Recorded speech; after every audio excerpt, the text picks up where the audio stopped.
അഞ്ചക്ഷരങ്ങളാണ് പഠിച്ചത്. അതിൽ ബാ വരെയുള്ള വാക്കുകൾ നമ്മൾ എഴുതിയിട്ടുണ്ട് കേട്ടോ.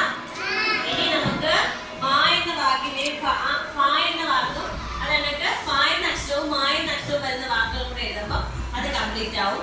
ഇന്ന് നമ്മൾ പഠിക്കുന്നത് അടുത്തത് യാ, രാ, ലാ, വ. ഈ 4 അക്ഷരങ്ങളാണ് നമ്മൾ പഠിക്കുന്നത്. യാ, രാ, ലാ, വ.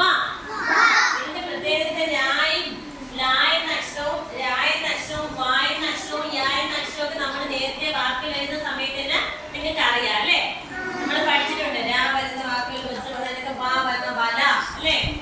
അതൊക്കെ നമ്മൾ പഠിച്ചിട്ടില്ലേ? വല ഇതൊക്കെ നമ്മൾ പഠിച്ചിട്ടുണ്ട്, നമുക്കറിയാം. ഇനി നോക്ക്, ബഹളം വെക്കല്ലേ.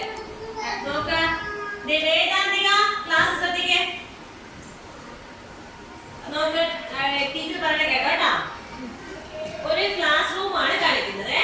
ആ ക്ലാസ് റൂമില് ടീച്ചർ ഇങ്ങനെ പഠിപ്പിച്ചുകൊണ്ട് നിൽക്കുമ്പോ ആരോ ആ വാതിൽക്കല് 3 തല നമുക്ക് കാണാം കേട്ടാ. ടീച്ചറിന് 3 തല കാണാം. കയറി വരൂ. അപ്പൊ ആരാണ് വന്നതെന്ന് അറിയാമോ? കുട്ടികളെല്ലാം നോക്കിയിട്ട് ഹായ്, കുരങ്ങൻ, തവള, കരടി. ആരാണ് വന്ന ക്ലാസ് റൂമിലേക്ക്? തവള, കരടി. ടീച്ചർ ചോദിച്ചു, എന്തിനാ നിങ്ങൾ വന്നത്?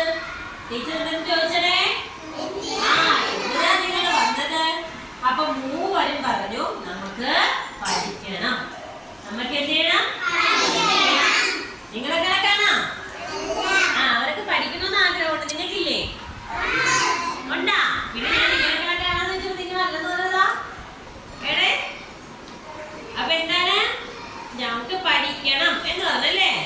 അപ്പൊ ടീച്ചറ് അവരോട് ക്ലാസ്സിലേക്ക് കയറി ഒരു കോണിൽ ഇരിക്കാൻ പറഞ്ഞു. ഒരു മൂലയ്ക്കായിട്ട് ചെന്നിരിക്കാൻ പറഞ്ഞു കേട്ടോ. അപ്പൊ എന്ത് ചെയ്ത്? എന്നിട്ട് ടീച്ചർ ക്ലാസ് തുടങ്ങി. ടീച്ചർ പറഞ്ഞു, ഇത് യാ എന്ന അക്ഷരം. ആദ്യം കിടക്കുന്നത് നോക്കണേ, യാ എന്ന അക്ഷരമാണ്. ഏതാണ്?